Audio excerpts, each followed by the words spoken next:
Hello, everybody, and welcome to another edition of the Bengal Tiger podcast. I'm Matthew Brune, and joining me today is Jake Thompson, who covers Ole Miss for On3 at omspirit.com. Jake, how are you doing today? I'm doing good, Matt. Thanks for having me on today. Yeah, Ole Miss, obviously, and a very interesting team with Lane Kiffin at the helm. There's never a dull moment. It feels like with him.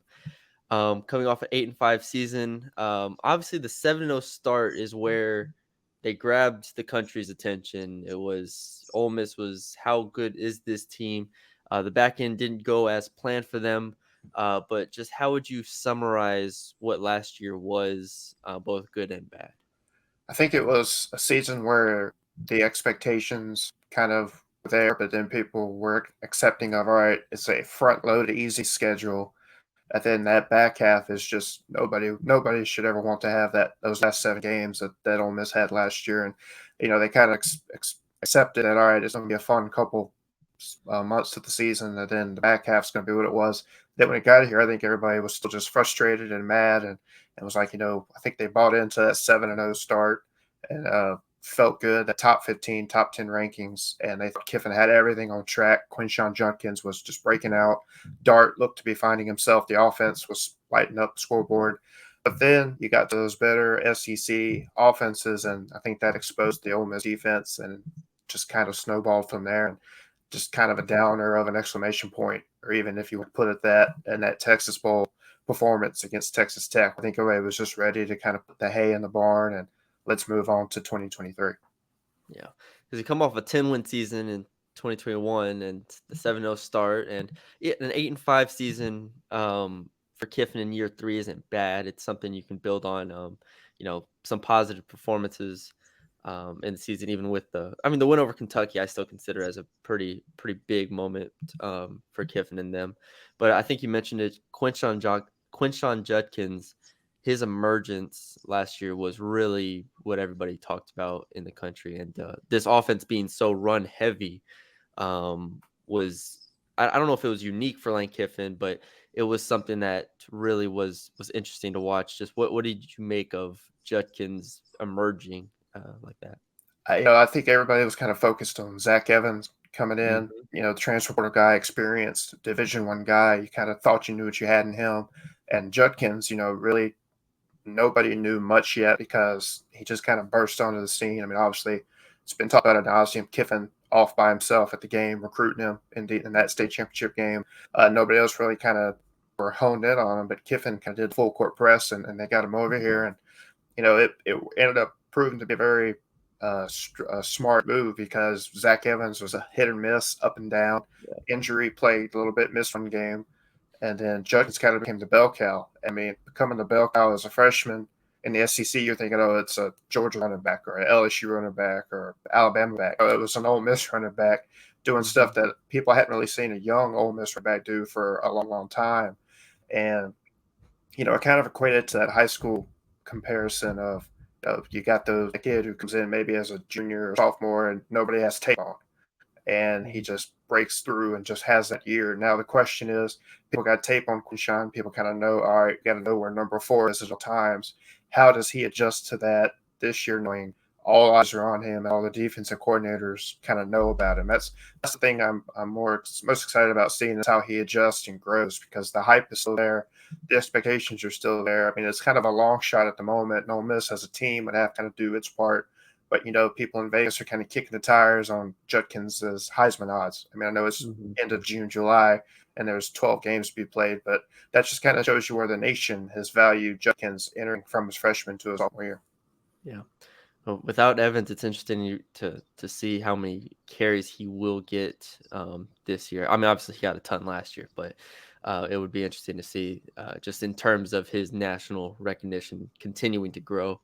Now, at the quarterback position, it was an interesting offseason to say the least. Obviously, Jackson Dart's back, and then Kiffin goes and adds Spencer Sanders from Oklahoma State and Walker Howard from LSU.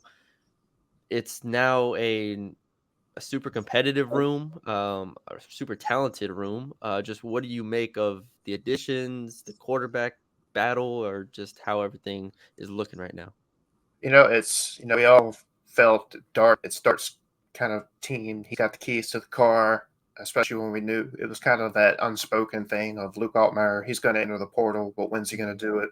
Stuck through the postseason, did the bowl practice, was there for the game, and then hit the portal and quickly ended up in Illinois. So we were like, okay, it's Dart's team, but now they've got to go get some bodies. Dart was the only scholarship quarterback that they had in the room outside of some practice squad young underclassmen. And so, they kind of missed on that Marcel Reed kid in the recruiting class. They lost him kind of at the 11th hour. So then they were kind of looking around, and then you see him get Spencer Sanders, who was kind of talked about, but he never – kind of Dylan Gabriel last year where he was talked about, but then he ended up going to Oklahoma. But there was more smoke to this fire with Spencer Sanders. And then Kiffin ends up landing him from Oklahoma State, where he'd been a starter for multiple years, 4 years, I believe, and successful with Mike Gundy. So then the question is, now Dart's got this quarterback battle for a second straight year, but competition is a little bit stronger than it was in a Luke Altmaier. You kind of felt Dart was going to eventually overtake Luke, and he did. Then Spencer comes in with the shoulder injury from before he got to Ole Miss, and that's kind of a slow spring. Gets going towards the last couple of weeks, and you see him start to use his shoulder more and his arm strength, and he looked really good in the Grove Bowl. But I still think if I had to put a marker down, I'd say Dart's the clubhouse leader, at least entering summer and fall camp. And now the question is, does Spencer feel okay being kind of the 1B to the 1A of Dart, a package type guy? Like, will they use him in certain situations? In the Grove Bowl, he used him in a lot of run plays. He was using his feet a lot, which I don't know if that's Kiffin tipping his hand earlier than he wanted to, or if they view him as just kind of a complimentary to not having to make Dart run so much. So I think there's still a battle, but then it also kind of comes down to, is Spencer okay knowing he's not the guy and he's got to fight through these 4 weeks?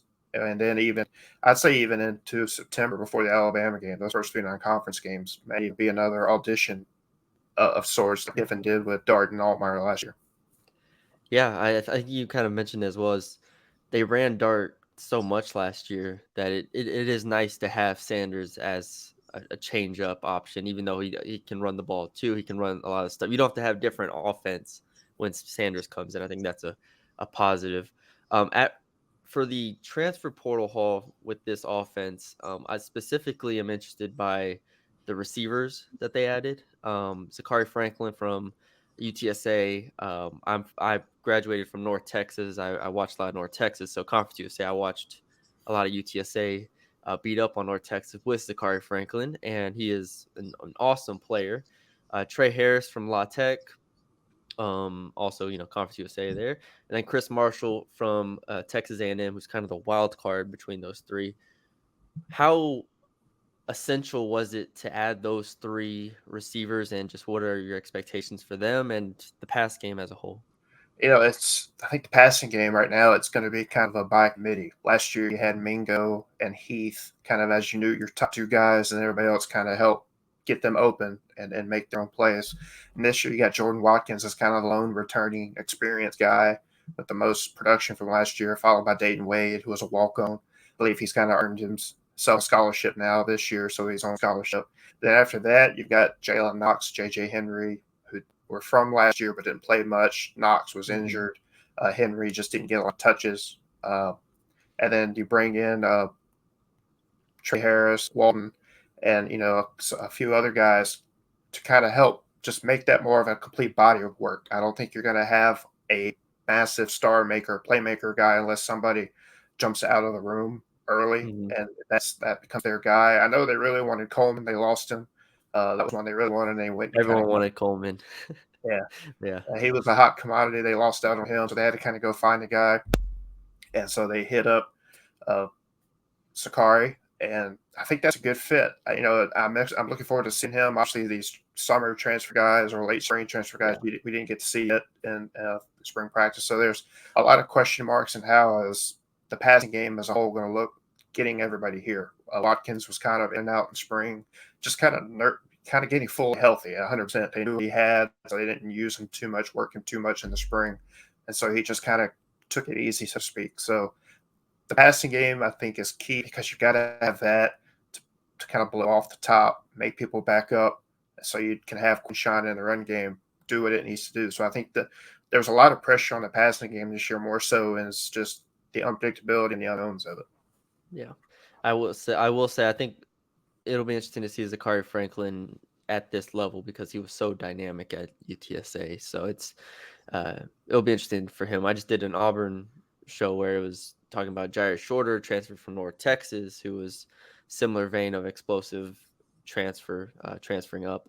Um, I guess last thing on the offense for this year, do you foresee it being a similar balance of run pass where it is run 60% of the time or so, where they were, I think they're third in the country in rush yards per game. Do you see it being the same thing, similar, maybe a little bit more balanced, or what do you think? I think it's going to be run first, just Hmm. initially, and kind of piggybacking off the last kind of answer there, until the passing game becomes reliable, consistent, Yeah. and kind of gets the machine going, so to speak. You know what you got in the run game. You got a Ulysses Bentley back who can kind of be the backup to Judkins to give him some breathers. And you got a freshman in Kedrick Rosano, another Texas product coming in as a true freshman. So you've kind of got a stable running back room, and I think that is going to be kind of how the offense goes at first: is establish Judkins in the game and force the defense to kind of have to allow those receivers and Watkins and Franklin and Trey Harris and others to take advantage of that. But I think as the season goes on, I part of me wants to say it tries to keep it as balanced as possible, but I think in the end, Hmm. is the run game is going to kind of have the edge and be the spearhead of the offense. Yeah. Flipping it to defense, Pete Golden now as the defensive coordinator. Obviously, getting him from Alabama, it's a big deal. The defense, like you said, for me, obviously, just looking as an outsider, and did look like not only the schedule got tougher, but maybe the it got kind of worn down a little bit on that side of the ball. Just w- what have you seen so far? What have you heard so far about Pete Golding as a DC? What are your expectations of him? Every player we've talked to has just been kind of a rejuvenated enthusiasm. Not that the Mhm. defense was down on what they had last year. It's just something new. You always get excited, especially Yeah. something new that you get from an Alabama. I think you get really excited just because you know of the success they just have year in, year out. And Pete Golding's a name that kind of breeds success. And we saw an instant change immediately in spring practice this back in March and April. The 4-man line. I mean, it's been a kind of a 3-man front line on defense for the past few years, and it just wasn't working with the personnel they had. It was just they were getting gouged in the run game. Opposing offenses kind of just do what they wanted up the middle, and now Golding's kind of add that fourth man, whether it's a down man or a guy up on the edge. Uh, it looks like it's added some new teeth to that defense, which I think that front line is the key part of this whole defense this year. It's the most experienced, most kind of veteran and seasoned group that the defense has, just from players who've been here in the system and not having to rely so much on portal guys to plug and play in this year, like linebacker and in the secondary. Uh, got Jared Ivey, Cedric Johnson, AJ Pegues. Those kind of your three that are your kind of your main guys. You got Josh Harris from the portal, Quay from the portal. You've got a lot of just kind of muscle and beat up there that I think Gold is excited to kind of finally get against other teams. He's been practicing with them, and he'll practice, get them ready in the fall camp. But I think he's excited to kind of unleash that front line. Yeah. The You mentioned it, but the linebacker and secondary took a lot of transfers in those spots, and they specifically, obviously, Jeremiah Jean Baptist, Monty Montgomery, a guy like Deshaun Gaddy, who I watched obviously at North Texas the past 3 years. I think he's a really good player. Jaden Kennedy. I mean, there's a ton of list. The list is long of players at linebacker and safety and DB. Just what do you make of the transfer additions and just how they've kind of remodeled it back there? We kind of got the most looks at the linebacker, or the new guys at linebacker, just because they were here in the spring, and Monty Mhm. Montgomery and Jeremiah. And I liked what they brought to it because that linebacker group, along with the Shanti Sistrunk and a couple other guys who were here, Keon, Kari Coleman, are kind of your two main returners. So you got four guys right there. It's a position that Kiffin was always kind of questionable about throughout the whole year last year, just in terms of depth and bodies in case injury bug got them. And so I liked what he's done to the linebacker position. And those, I haven't gotten to see much of Kennedy and obviously Gaddy in them because they weren't here in the spring. But yeah, when I was kind of doing a roster reset, typing in the new guys' numbers yesterday for story, forgot how many portal guys the linebackers and Yeah. secondary added. I mean, it's a whole new locker room in those positions. So that's something I'm excited to see. But yeah, the secondary lost a lot of experience, just veteran leadership, and AJ Finley, Otis Reese, who are now off trying to do their thing in the NFL. You got DeAndre Prince, who opted to come back and stay for one more season. So you kind of keep a little stability in terms of locker room presence in that regard. But no, there's a lot of new faces that are going to have to step up and kind of step up immediately at secondary, just for the defense to have not as much pressure put on the front two levels. Yeah. I did want to ask about incoming freshman Suntarine Perkins, top 15 player, number one linebacker in the class, 5-star player. Obviously, it's early. We'll see in fall camp with all the freshmen in the country, but do you think he can contribute this year? Do you think he'll be in the linebacker rotation? Oh yeah, I think he's a guy I kind of forgot to add in there, but I think he's the day one ready. He's impressing people in the weight room already since he got here at the end of May. He's jumping off the page, so to speak, to all the guys that we talked to. I think he's the one everybody's going to be paying attention to. Everybody's going to be watching number 4 on offense, but everybody's going to Mhm. also be running over to the defense practice field come August and watching Yeah. number 4 on defense and what Perkins can do. And he's kind of like Aiden Williams on offense, where he was a top Mississippi kid, a receiver that Ole Miss landed. Perkins was a top Mississippi kid, top defensive player in the state. So the expectations for him to come in and just be that immediate impact player, I think you're going to see him on the field immediately come September 2nd against Mercer. Yeah.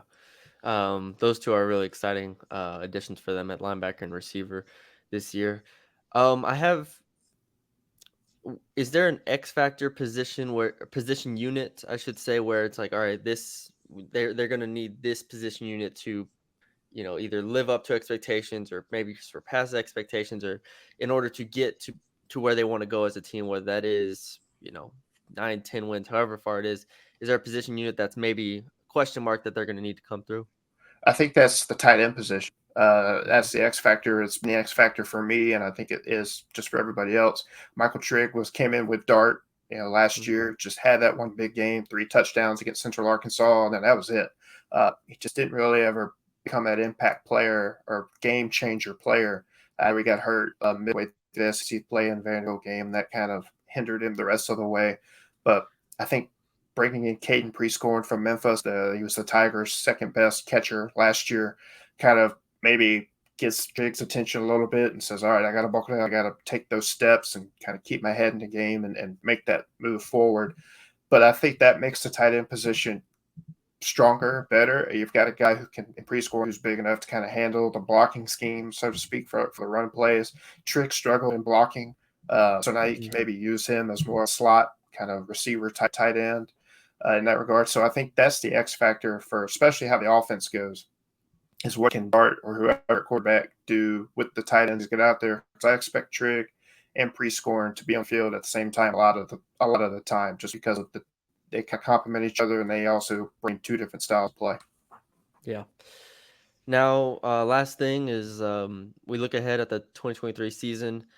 When I looked at the schedule, I forgot they have Tulane on the road in the week 2, and then Georgia Tech at home. And Georgia Tech, obviously, Ole Miss won 42-0 last year, but still Georgia Tech's at least a capable opponent that I think it will be better this year. Um, when we look at the non-conference, Tulane, Georgia Tech, are you excited for that Tulane game? I am. I think it's more important than a lot of people are kind of thinking at the moment because I know Tulane lost a lot from last Mhm. year's roster, and but I still think it's the second game of the season. It's the road game. It's 2 in the afternoon in New Orleans in September. It's Yeah, hot. There's yes. a lot of factors at play for both teams who are trying to mesh new rosters and new teams. And Tulane gets to be at home. That excitement's still there from the Cotton Bowl, just a handful of months ago. And I think I don't think they're a one-hit wonder. I think they're a team that they got a staff that's gonna figure out how to make these new guys plug and play and be good. And I still think that's one to watch as an early potential kind of stub toe game. But I think in the end, Ole Miss will get it, and they should be 3-0 before they start the juggernaut of the SEC schedule with Alabama, LSU back to back. Kind of an awful 1-2 punch. Uh, I expect Georgia Tech the game to kind of go just like it did in Atlanta last year, where Ole Miss should dictate it early. And Mm-hmm. I think you should see a lot of young guys get reps those first 3 weeks just to kind of see where the depth is, and then from there it's murderer's row. It's like 7 or 8 SEC games in a 9-week stretch. You get a bye week tossed in early, mid-October, and then from there it's just all SEC. And then they've kind of started doing finally adding a ULM game, a non-conference Yeah. game late in the year after Georgia to kind of lick their wounds before or right before Georgia, I believe, before they do that and then wrap up with the Egg Bowl. So it's a tough stretch again, but it's a little more manageable in terms of it's not all non-conference, kind of high Yeah. school style, and then straight SEC all the way through. Yeah, you mentioned it's the schedule is a little bit more balanced this year, where it's not backloaded. Not, I mean, Alabama and LSU to start is front loaded to a degree, but then Arkansas, Auburn, Vanderbilt, A&M is a stretch where Ole Miss can do really well, and then Georgia and like you said, ULM, and then Mississippi State. Um, when it comes to fans, media, setting expectations for this team overall, is there a sense of Lane needs to get back to 10 wins for this program, or is it? I think for me as an outsider, obviously, it's like if they can go 8-4, punch maybe 9-3. I think that's an awesome year for this team and this program, especially with LSU, Bama, and Georgia on the schedule as three really tough top 10 games. If you can go 8-1 in the rest of the way, that's to me a really, really good season. What do fans and what do media think? I think it ranges from oh, it's going to be like a 6-6 type team or season to Hmm. 8-9, and some just I think like to feel optimism, and some put a 10 at the Yeah, beginning of theirs, but most of it kind of falls, I think, in the 8 to 9 win area. But no, I mean there are expectations now with just how last season, regular season ended with Kiffin Auburn saga and all that, and is he going, is he not going, yeah. and just how that drug out kind Forgot of about that. I stirred completely the forgot fan about base. that. It rattled the fan base a little bit, and it's been some time. He's here. Spring came and went, so kind of got everybody just focused on football. But we're looking at the schedule and season expectations. I think he's got to finally get one of those signature wins that he just he's beaten the teams he's supposed to, but he hasn't fared well in those games that he needs to get to move Ole Miss up the SEC ladder, so to speak. He got that win at Tennessee a couple of years ago, and that's kind of the last big signature win, so to speak. So if somewhere this year, at Georgia probably is that's fool's gold probably, but Alabama LSU or at LSU, home. I think he's got to get one of those. I think this year. Yeah, LSU at home would be an interesting one as far as big games because Alabama's on the road and Georgia's on the road.